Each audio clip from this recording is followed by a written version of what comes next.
allihopa! Welcome to another video. Today we are wrapping up everything that we read and hauled in the month of December 2020. The first book I finished this month, because I started this in November, is The Seventh Death of Evelyn Hardcastle by Stuart Turton, and I read this via audiobook as well, but I also had a copy of it, and I really like this book. I gave it 4 stars. This is to explain it. It's a kind of like a murder mystery, but the main character, whenever he wakes up, it's in the new body of the people who are at the house where the murder takes place. And then you kind of try and piece together what is going on and how to save Evelyn. And it was a really interesting experience to read this book, because I never read anything like this before. And it's kind of like those classic murder mysteries where it's like, oh, someone dies at this like fancy house, but like with a twist, which I really like, because those are the kind of murder mysteries that I feel nostalgic about, because it's like stuff that my mom used to watch and things. I really recommend this book if you want to have something to kind of like try and piece together in your mind and like try to remember what body the main character is in. But it was really good, and I'm gonna check out more books by Stuart Turton, because I really think his writing was really good as well, and he really kept up the pace as well. I will say a little bit of like a content warning for like fat phobia, because one of the characters that he wakes up in is quite fat, and obviously that has some problems, but other than that, I really enjoyed the book. So the first book I finished was 84 Charing Cross Road by Helene. 5 out of 5 stars. Would read again. I think I probably will read it again. Heartwarming, really beautifully written. It's kind of based on real events. I don't know if the actual content is actually what they were writing. So it was like a kind of struggling author in New York, and she writes to booksellers in like who are part of Marks and Spencer. Basically, they have people who buy up old books and sell them again. So she writes to them with like lists of books, and then as the years go on, she becomes friends with the people who work there. She finally managed to visit London eventually. There were just some really nice things in it.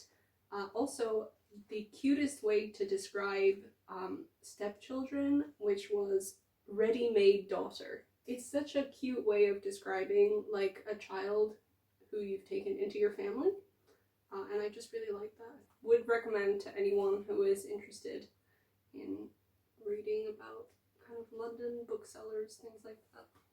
The next book I read is This Winter by Alice Oseman, and this is set in the same universe as Heartstopper and Solitaire, and this takes place around where I guess volume 4 is gonna take place of Heartstopper, and it follows Charlie and Nick and like the first Christmas they have as a couple, and Charlie is struggling with some mental health stuff, and kind of the pressure of Christmas gets to him a little bit, and the POVs in this book is from Charlie, his sister Tori, and his little brother Oliver. I have to look at the back. And this is kind of, it has like some art as well that she's added on. Yeah, I gave it like 4 stars. I love Heartstopper, so I don't like, if you like Heartstopper, you're probably gonna like this book. I will say that like I thought this book was a lot longer than it was, because the last like this bit is like an excerpt from Solitaire, so it's a really quick read. I started reading it in the evening, and then I got tired and I finished it in the morning, so it was like super easy to read. But yeah, if you like Heartstopper, you should probably read this. My next book was Christmas Carols by Andrew Gent. So basically, Andrew Gent went and tried to find the origin of a lot of Christmas carols that are popular in the UK. And they all have very strange, weird, convoluted histories, like you would not believe. You know, a lot of like the favorites, O Come All Ye Faithful, things like that. You just read this and you think, really? What Like, we don't know who wrote any of these. We don't know who wrote the music. We don't know who wrote the words. Sometimes the words are like 2 different poems mixed together. Sometimes the music is 2 different pieces mixed together. If you're interested in like Christmas carols and how popular music becomes the music that it is, like folk music, then I think you might enjoy this. I think I'll probably tell my mother to read this because I think she would like it. And all of the chapters are really short. Each chapter is about a different Christmas carol. So if you only want to read the chapter about your favorite one, that's totally cool. You can do that. Very short, very kind of concise. This is what we know. Here's what other people have thought. Here's the different people who collected different versions of this. So if you want to like go and read more about them, you totally can do that too.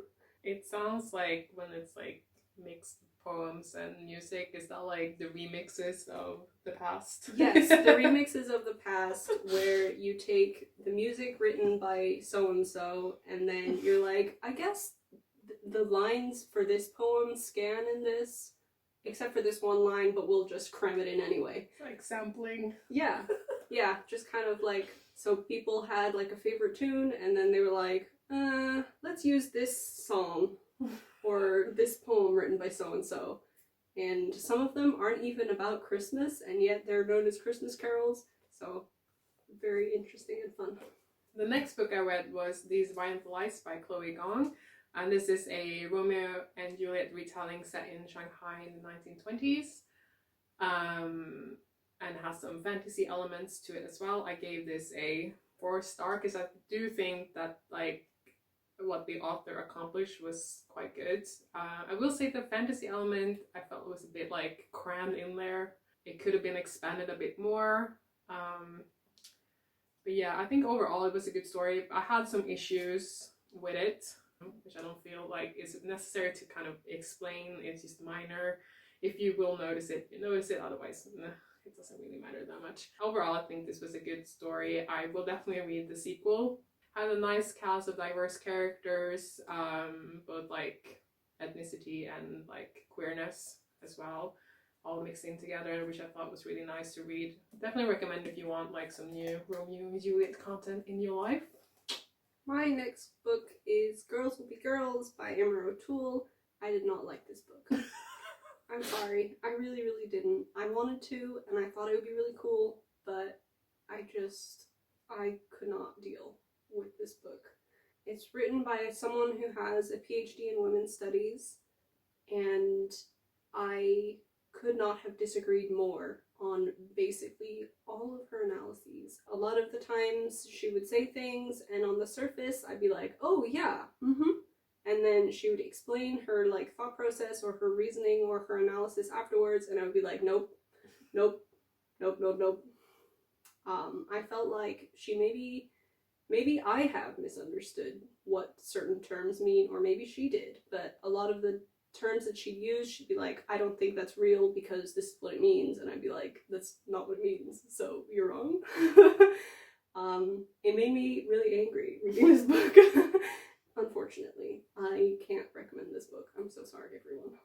There's better books about gender. Yes, yeah, I mean, this is a cis woman who's experimenting with gender, which I think all people should do, but at the end of the day, it is a cis woman talking about her experiences going over the gender boundaries, whereas as a gender queer person, going over those gender boundaries is much more deeply connected with myself as an identity and who I am as a person.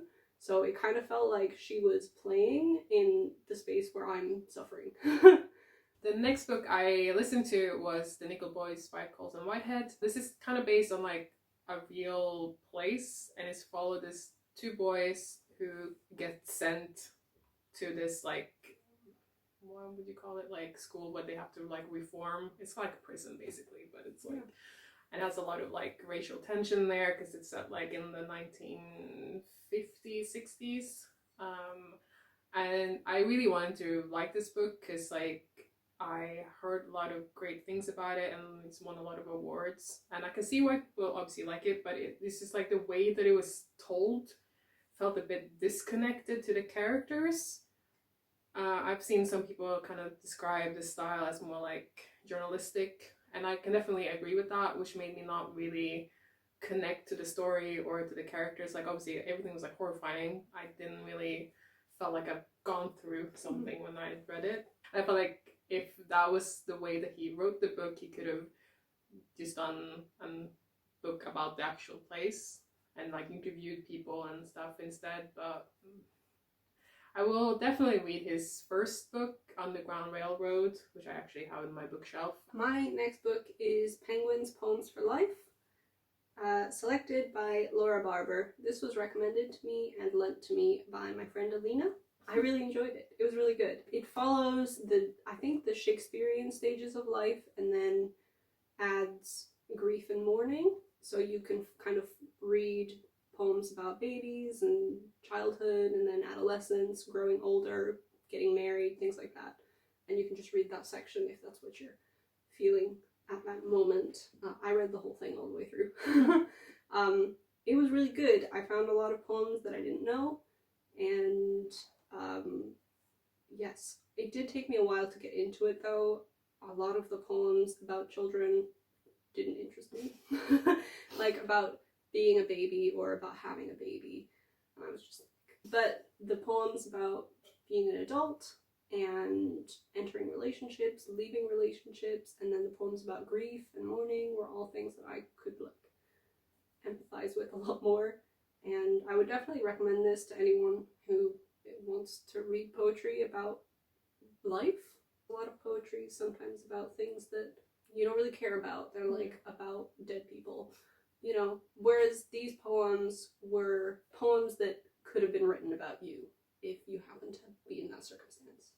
And I really liked that. The next book I read was In the Holidays by Christina Lauren, and I read a few other books by them, autobiography and On Honeymooners, and generally I tend to like their books quite a lot. And this is like a Christmas book. It's basically a little bit like a groundhog story where the main character gets trapped in a time loop after asking the universe, show me what I should do, because she has like this awkward situation with a family friend, and then she's like, oh, I shouldn't have done that because I'm in love with his brother, and then she gets trapped in the time loop. The time loop is not like really the main plot of the story. That's just in the beginning of the book.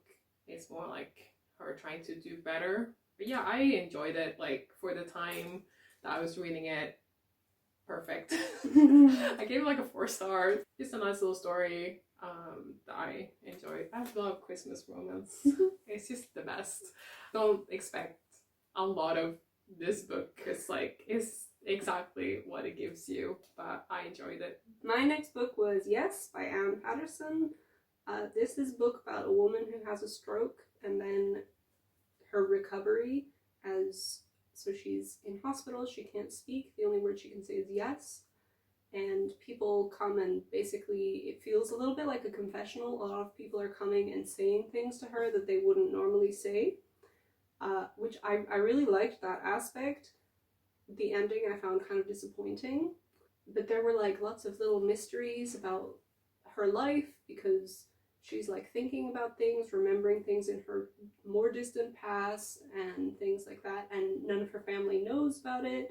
It's a book about how disappointing middle age is, kind of, which is fine. It just, I kind of wasn't expecting it to be about how she's unhappy with her middle-aged life and everyone else she knows is also unhappy. I'd like to think that there are some people who are happy in their middle ages, but maybe they're not. I don't know. I'm not in my middle ages yet. Same. So if you're interested in that kind of story, I would recommend you read it. It's well written, definitely.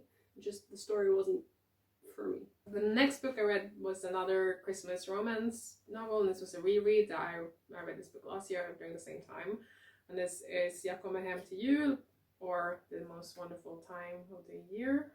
Yeah. By Joanna Poluri. And this follows a 30-something teacher who her family is basically always putting pressure on her to have a boyfriend when she comes home for Christmas because she's been single the past like 4 years or something. And then she says like, I do have a boyfriend, and he's this kind of like rich, sophisticated guy, but then he breaks up with her before they go over to her family that lives in Scotland. This is set in London. Well, she lives in London. And then she's like, damn it, I can't go back home without a boyfriend because then they'll think I'm a complete loser. So she asks her 29-year-old next door neighbor, who she definitely does not like, if he can pretend to be her boyfriend. He says yes. And then guess what happens? I think last year I gave this a 3-star. This time around I gave it a 4 stars. I don't know, it's just very silly. Like, it's quite funny as well. Like, the family is completely mad. The hijinks that they get up to is quite funny as well. It's enjoyable if you want like a Christmas romance. Check this one out. My final book is A Room with a View by Ian Forster. I bought this kind of on a whim, and I thought I might as well read a classic novel. I had seen the movie probably about 10 years ago. Could basically remember nothing other than the fact that Helena Bonham Carter is in it. So this book is about a young woman who goes to Italy on like a tour with her cousin, and she meets a man there who she likes, but the circumstances are wrong. It's all very awkward, and it's written in the kind of style where I couldn't understand anything that was happening, basically. And then like the second half is her back in England, and he moves in next door, basically. And she's like engaged to someone else. I definitely enjoyed the second half a lot more. I liked the like descriptions of the Italian countryside, but there's only so many descriptions I could really stomach before I was like, okay, they're in the Italian countryside, I get it. So it took me a long time to get there. And then once I got to the second half, I really enjoyed it because he wasn't describing all of the scenery. And I know this about myself, I don't like it when they're describing the scenery for loads of pages. Yeah, I thought it was very funny, it made me laugh. Watching the film probably helped, I think, to understand what was happening, even though I didn't really remember it when I started. It does end happily, so it's got that going for it. Maybe I'll rewatch the movie and see if it holds up. I'll watch it with you. Yeah. The next book I listened to was Black Sun by Rebecca Rowenhorst. This is the first in a series, and this follows a couple of characters in this universe, and it's like quite political to some extent. So basically one character is like the embodiment of this crow god, and he is traveling to this place on this boat, and you follow the captain's POV as well, and they kind of have like a little something going on there. And then you follow, in this town that they're traveling to, you follow a sun priest and kind of like people who are up against her, and she kind of realizes people don't really like her as the sun priest. Things happen. I enjoyed it. Like, I did enjoy it, but I also didn't. Like, it took me a while to kind of get into it, and the audiobook's really good because all characters are narrated by different people. So that kind of made me follow it a little bit more. I think I might have enjoyed it a little bit more reading it physically, because it mentions a lot of dates in the beginning of each chapter. Most of it is in like chronological order, but then some chapters kind of happened like a few years before, and I was like, wait, is this set in the past? So I kind of had to keep in mind where in the order I was. So I'm kind of intrigued to maybe get a physical copy and kind of reread it before the next book comes out, just to kind of like be like, oh yes, this is what happened. But I think overall it was like a really solid story. I think if you're looking for a more diverse fantasy book, you should definitely check this out, because it has like a lot of POC and queer characters in it. I gave it like 4 stars because I definitely think that the diversity and like the kind of core story was really interesting. And then I read The Blood and Honey by Shelby Mcgrin, and this is the second book of the Serpent and Dove. Oh my god. There's just too many titles floating around in my head at the moment. And this was one of my most anticipated reads of the year, and it was a disappointment. It took me so long to get through this book, whereas like the first book I kind of just read really quickly and loved, and whereas this one I was like, what's this going on? I don't really care.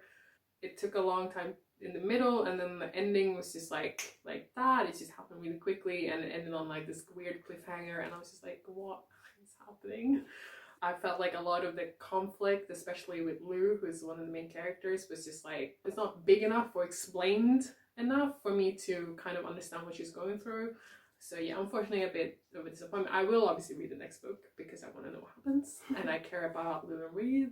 It was fine, like some scam.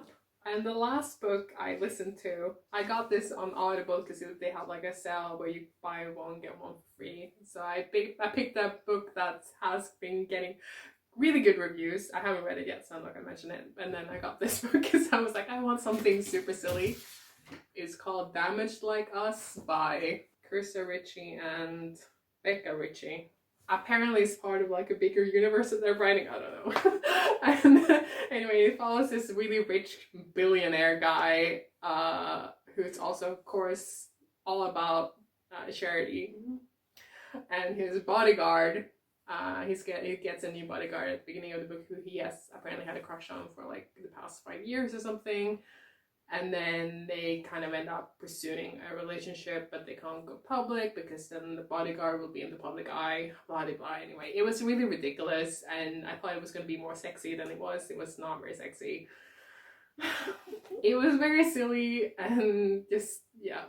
I don't know, I gave it like 3 stars because I had fun while listening to it, but like, I wouldn't recommend it to anyone, probably. It was just very silly. Yeah. I read more books than I thought I would this month. I had committed to reading 5 of those, and I read an additional 6th book, which is unusual for me. That concludes what we read in the month of December, and now we're moving on to what we hauled. So I ordered these 2 books. So In the Holidays by Christina Loren, and then another blue book, which is called A Lady's Guide to Mischief and Mayhem by Amanda Collins. And this is set in like the 1860s, and follows a woman who writes like columns in the newspaper about like murders, I think. Mm-hmm. And then she gets roped into solving this murder, and I think falls in love with the detective. I think it might be the first in a series, I'm not entirely sure, but it just sounded kind of cute and sweet. The first book I got was a book of 50 drawings by Aubry Beardsley, so I won't be reading it really, but it's got a lot of, I don't know if anyone can see, but a lot of little prints. Basically, Beardsley drew all of these, and they were very shocking for the time. There was like nudity and like sensuality, and I believe even some queer themes in some of them. And when he died, he told his friend, burn all of them. And of course his friend didn't. It's like Kafka. Like, don't publish my books. Yeah, and immediately went and did the opposite. Which is good for us because now we can look at them. It's great. I love it. I'm excited to explore. I don't know that much about Aubry Beardsley generally. The next book I got was Universe of Wishes, which is an anthology edited by Danielle Clayton. And this features like short stories by like some authors that I actually like Libba Bray, Leah Schwab, Tara Sim, and Rebecca Rowenhorst.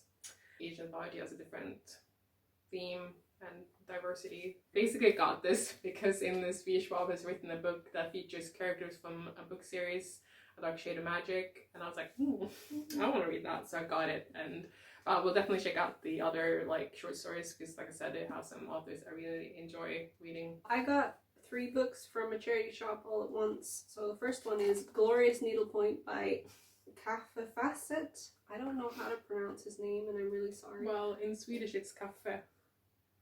I don't think it's Swedish. But it's just, I think it's cross stitch, but it's basically a lot of like beautiful pictures of cross stitch and also patterns for them.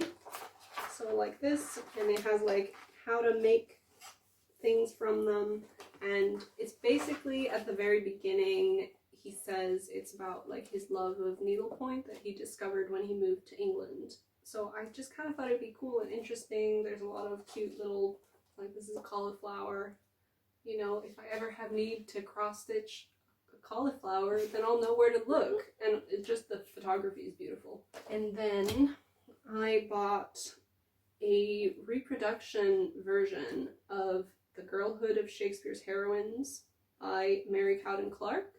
So basically what they've done is they've photocopied every single page and reprinted it so that they're legible and easily accessible. I mostly got it because I was like, I like Shakespeare and I like women.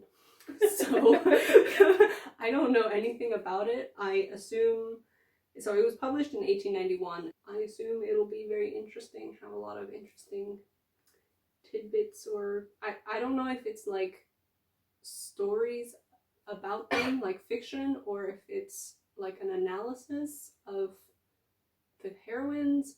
We'll see. But it just seemed really interesting. And kind of in the same lines, the same day, I bought Is There Truth in Art by Herman Rappaport. It seemed like it was talking about why art is meaningful and what we can learn from art, and kind of why it's important to have art and make sure that art continues to flourish in the world, which I feel pretty strongly about. So I thought it'd be interesting to read, but we'll see if I actually get to it. It looked like it's very dense. So I got these two, which is set in the same series. So this is From Blood and Ash, and this is A Kingdom of Flesh and Fire by Jennifer Armentrout. I saw these being mentioned a lot on like Twitter and Bookstagram, and I thought, why not buy them? They kind of sound like exactly the type of fantasy that I like, which is like heavy on the romance. And I've heard both really good things, but then some people have been like, it was not for me. But I think this might be for me because it's the kind of stuff that I like. I like trashy fantasy romance. So yeah, I think I'm gonna read these quite soon. They're very heavy. They're like, I can do weights with them if I wanted to. They're very long. Something to dive into. The third book is coming out in April, I think. I have another 3 books that I bought at the same time again. So I have Stitching the Dark by Carol Satyamurthy. This is a poet who I had previously read in Penguin Poems for Life. And so I saw her name and I thought, ooh, I recognize that. And I quite liked the poem that was included in that collection. So I thought I might as well just get it. I haven't read anything else by her though, just that one poem. So hopefully we'll see. Maybe it was her best poem. Maybe she has a lot of other ones. And then I also bought the Oxford Book of Light Verse, selected by W.H. Auden, which will be interesting. I quite like Auden's poetry, though some of it can be a bit tedious. Depends, you know. But light verse is something that I'm not very familiar with. Comic poetry or poetry that's not very serious, especially if it was selected in like the 30s. Yeah, 1938. So when they say light poetry, they mean poetry that's not like high art, which I think will be interesting. And finally, on the same day, I bought Watership Down by Richard Adams. I have never read this, and I haven't seen the movie, TV show, whatever, either. When I was buying it, the person at the till said that it was one of her favorites, and she definitely recommended it. I feel like a lot of people in this country love this book. Yes, yeah, and she was telling me all about how Richard Adams wasn't like a professional author, and he just wrote this for his children, and then he ended up publishing it. I think he was like a vicar or something. I'll see if it lives up to hype. I hear a lot about it, and I don't really understand what it's about. Is it set during the World War or something? It's about rabbits. Oh, right? But yeah, it's about rabbits, and they're like kind of humans in the sense that they have like their own religion and things, and I think they're like, right, it's crazy. And they're like living on this field, and then something happens and the field is destroyed, or they have to move or something. I don't understand. I don't know. I haven't seen any other media about it. I have seen drawings of some that artists have made of some of the characters, and I really like those. So that's what I'm basing this purchase on. The fact that I really liked that art. So the next books I got was from Mcgrin. So I got these two. This was like the book of the month, which is Once and Future Witches. And then this was like a little extra, which is Legend Born by Tracy Dion. So this is set in like during the witch trials and follows the three sisters, I think. I hadn't heard that much about it before, but someone I follow on Goodreads read it and gave it like a 5-star. I was like, it's absolutely amazing. So I'm quite looking forward to it. I think it's quite feminist, and they're witches and all good things. And this one I've also heard a lot about this year, and I was like, oh, maybe I should read it and then buy it, and then it was included by Mcgrin, thank you. And this is like an urban fantasy. I've heard people kind of compare it to like, if you like the Mortal Instruments, you like it. And I don't want to read the Mortal Instruments, but this sounds much better. I think the main character finds out that her mother had like some powers, and now she has powers and gets like roped into this world. I'm now entering into the realm of books that I received as gifts for Christmas. So these were sent to me by my brother, who asked me what I liked, and I said trans things and like queer. So he got me these books. Sister Outsider by Audre Lorde.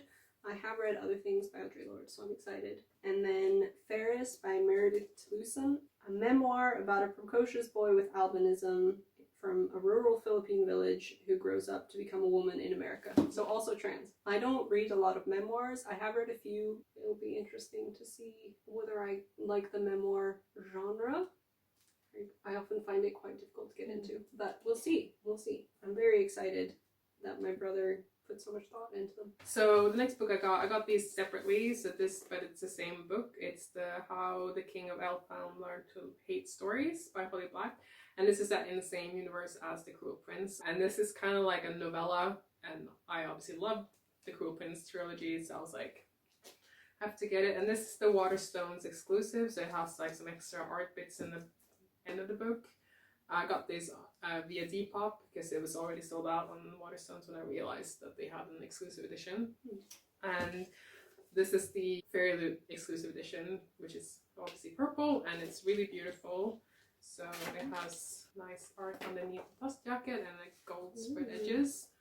I'm kind of sad that I didn't get the Owl Crate exclusive edition because that's really pretty as well, but it's just too expensive to order from the US. So yeah, I'm really glad I have both of these. I'm gonna start reading this today. My next book is Citizen by Claudia Rankine, that was given to me by this one over here. I don't think I've read anything by Claudia Rankine, but I'm excited. I don't know if that's how you say her name even. I hope you're not offended, Claudia. I'm excited. I found that I like books that have mixed media, so there's pictures and stuff. So I'm excited to dive into it. Thank you. You're welcome. This is from Fairy Loot. It's called Master One, and it's by Jada Jones and Danny Bennett. And this is like set in a fairy world, and it's kind of like a Six of Crows kind of thing, heists and like a group of people that has to like work together, but with fairies, and I think it's queer as well. So it has this little silver on here and then like art piece.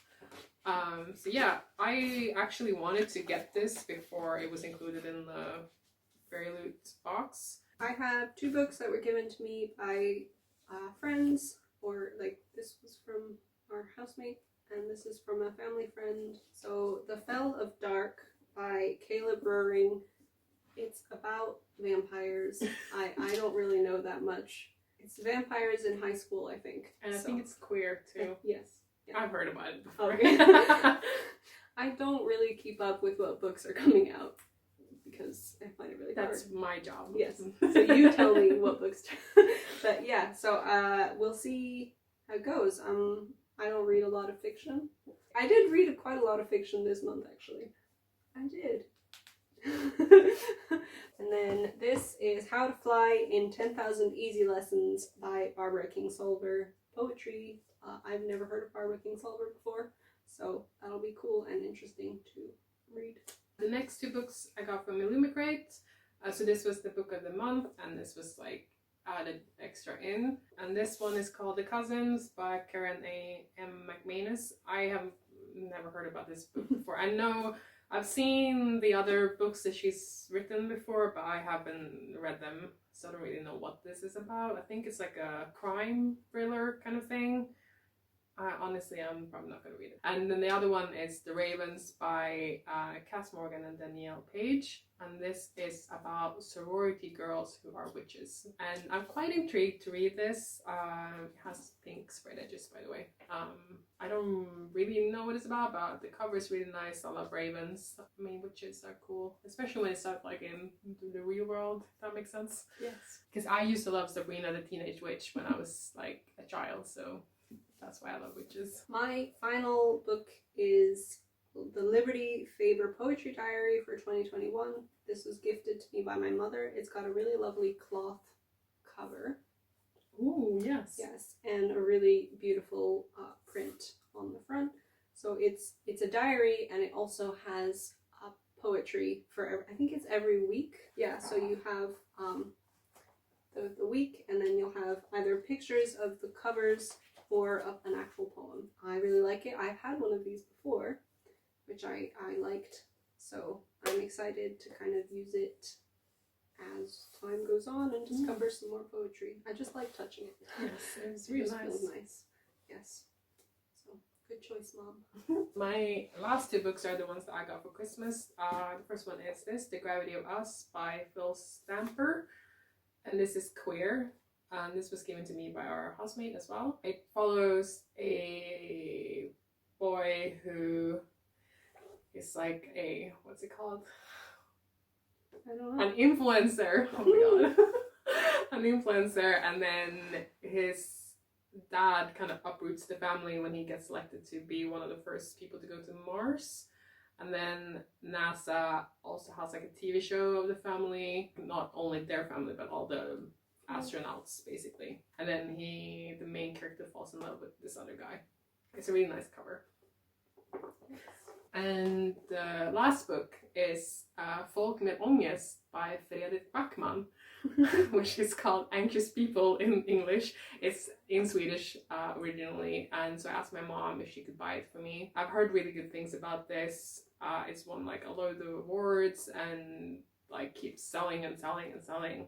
And Fredrik Backman has written a lot of other books in Swedish as well. That's also been translated to English. He's quite famous outside of Sweden, which is nice. Basically, this is about a bank robbery that goes wrong.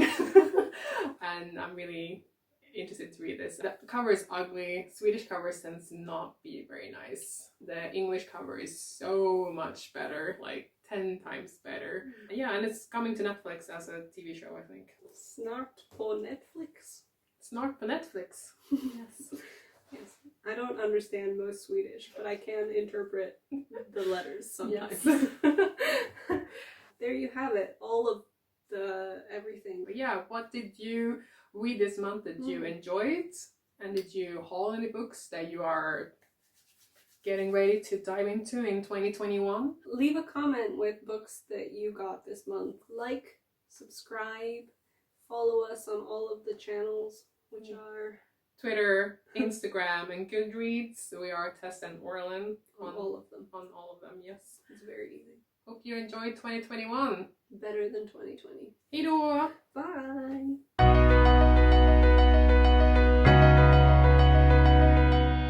Oh, Scamp. He's making noise in the background.